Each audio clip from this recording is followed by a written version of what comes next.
ایک ملک کا بادشاہ بہت رحم دل اور نیک تھا۔ رعایا کے حق میں بہت اچھا تھا۔ چنانچہ تمام رعایا اس سے محبت کرتی اور دعائیں دیتی تھی۔ اسی ملک کے ایک دور دراز گاؤں میں ایک کسان رہتا تھا جس کی خواہش تھی کہ اپنے نیک دل بادشاہ کی زیارت کی جائے اور اسے کوئی تحفہ دیا جائے۔ اس نے اپنی بیوی سے مشورہ کیا کہ میں بادشاہ کو ملنے کے لیے جانا چاہتا ہوں اور میری خواہش ہے میں اسے کوئی تحفہ بھی دوں۔ تم مجھے مشورہ دو کہ میں بادشاہ کے لیے کیا تحفہ لے کر جاؤں۔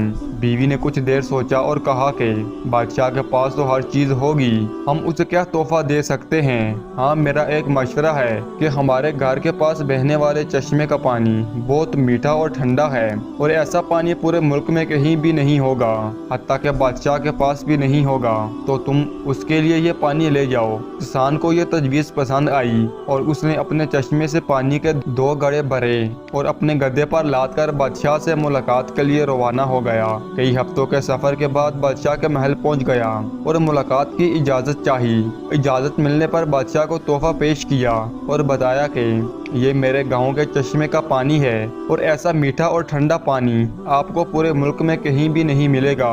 بادشاہ کے اشارے پر وزیر نے گھڑے کا ڈھکن اٹھایا تو کئی ہفتوں کے سفر کی وجہ سے پانی میں بدبو پیدا ہو گئی تھی۔ وزیر نے بادشاہ کی طرف دیکھا تو بادشاہ نے اسے خاموش رہنے کا اشارہ کیا اور بآواز بلند کہا کہ ہم اس تحفے سے بہت خوش ہوئے اور خزانچی کو حکم دیا کہ اس کسان کے گھڑوں کو سونے سے بھر دیا جائے۔ کسان بہت خوش ہوا۔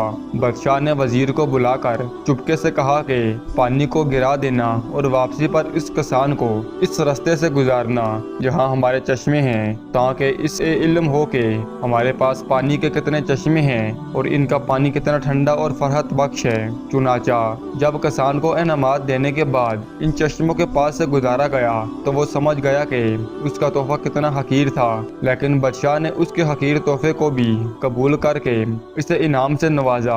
اس کے دل میں بادشاہ کے لیے محبت اور عقیدت اور گہری ہو گئی۔ ہماری عبادات کا بھی یہی حال ہے۔ ہم جو ٹوٹی پھوٹی عبادت کرتے ہیں تو ہم اسے بہت اچھی سمجھتے ہیں اور اپنے مالک کے حضور پیش کرتے ہیں۔ ان عبادات کی حقیقت معلوم ہونے کے باوجود وہ مالک نہ صرف ان عبادات کو قبول کرتا ہے بلکہ انعام کے طور پر بیش بہا نعمتوں سے بھی نوازتا ہے۔ حالانکہ اس سے ہماری عبادتوں کی ضرورت نہیں ہے، عبادت کے لیے تو فرشتے ہی کافی ہیں۔ اب ہم ان ٹوٹی پھوٹی عبادتوں کو پیش کر کے اس کی نعمتیں حاصل کرنے والے بھی نہ رہے تو ہم جیسا بدنصیب کون ہوگا۔